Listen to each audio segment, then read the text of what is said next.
ఇక వివరాల్లోకి వెళ్తే పార్వతీపురం మన్యం జిల్లా నీలకంఠాపురంలో ప్రైమ్ 9 ఎఫెక్ట్ కు అధికార యంత్రాంగం కదిలింది. ఇటీవల గిరిజన సంక్షేమ ఆశ్రమ బాలుర పాఠశాలలో అశ్లీల నృత్యాలు ప్రదర్శించారు. ఈ కథనాన్ని ప్రైమ్ 9 ఛానల్లో ప్రసారం చేశారు. ఈ ప్రసారంపై అధికార యంత్రాంగం స్పందించింది. వెంటనే హాస్టల్ వార్డెన్ని సస్పెండ్ చేయాలని మంత్రి నారా లోకేష్ కలెక్టర్ ఆదేశాలు జారీ చేశారు. ఈ మేరకు హాస్టల్ వార్డెన్ చంద్రమోహన్ ను సస్పెండ్ చేసినట్లు ఐటీడీఏ విజయశాంతి తెలిపారు.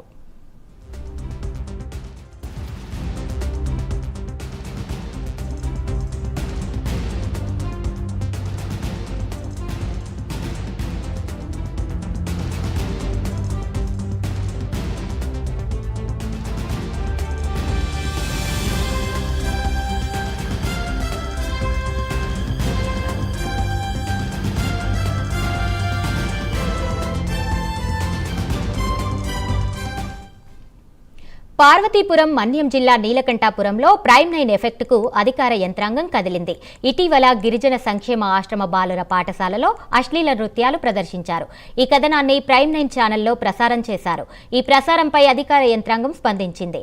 వెంటనే హాస్టల్ వార్డెన్ని సస్పెండ్ చేయాలని మంత్రి నారా లోకేష్ కలెక్టర్ ఆదేశాలు జారీ చేశారు. ఈ మేరకు హాస్టల్ వార్డెన్ చంద్రమోహన్ ను సస్పెండ్ చేసినట్లు ఐటీడీజే విజయశాంతి తెలిపారు.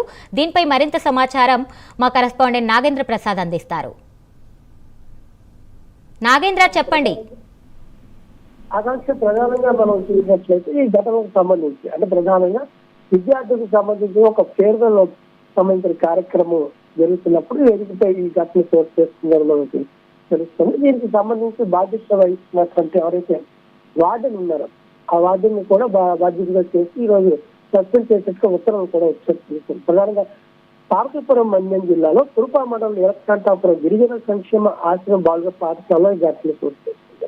అయితే జరుగుతున్నటువంటి కార్యక్రమాన్ని పర్యవేక్షించాల్సినటువంటి అవసరం ఉన్నటువంటి వార్డుని ఎవరైనా నిర్లక్ష్యంగా వ్యవహరించాలని భావిస్తూ అతను సస్పెండ్ చేసినట్టుగా కూడా ఉత్తర్వులు చేసి ఈ విషయాన్ని రాష్ట్ర ప్రభుత్వంతో పాటు ఇటు అధికారులు కూడా సీరియస్ గా తీసుకున్నారు. ప్రైమ్ లో వచ్చినటువంటి వార్తకు సంబంధించి స్పందించడం కూడా జరిగింది. ప్రధానంగా విద్యాశాఖ మంత్రి నారా లోకేష్ పాటు గిరిజన సంక్షేమ శాఖ మంత్రి సంధ్యారాణి గాని అలాగే పార్వతీపురం మన్యం జిల్లా కలెక్టర్ ప్రభాకర్ రెడ్డి గాని దీని విషయాన్ని సీరియస్ తీసుకుని వార్డుని సస్పెండ్ చేసినట్టుగా కూడా ఉత్తర్వులు జారీ చేసినట్టుగా తెలుస్తుంది. ఈ విషయాన్ని ఐటీడీఏకి సంబంధించి బీడీ విజయశాంతి కూడా ఈ విషయాన్ని కన్ఫర్మ్ చేసినట్టుగా తెలుస్తుంది. ప్రధానంగా విద్యార్థులకు సంబంధించినటువంటి ఏదైతే ఈ ఘటన చోటు చేసుకుందో వాళ్ళని పర్యవేక్షించాల్సింది, వాళ్ళని సక్రమమైన మార్గంలో వార్డుని తీరుపైన ఏదైతే సీరియస్ అయినటువంటి యంత్రాంగం కానీ లేకపోతే మంత్రులు కానీ ప్రజాప్రతినిధులు కానీ ఈ నిర్ణయాలు తీసుకున్నట్టుగా మనకి తెలుస్తుంది. ఆకాంక్ష రైట్, థ్యాంక్ యూ నాగేంద్ర.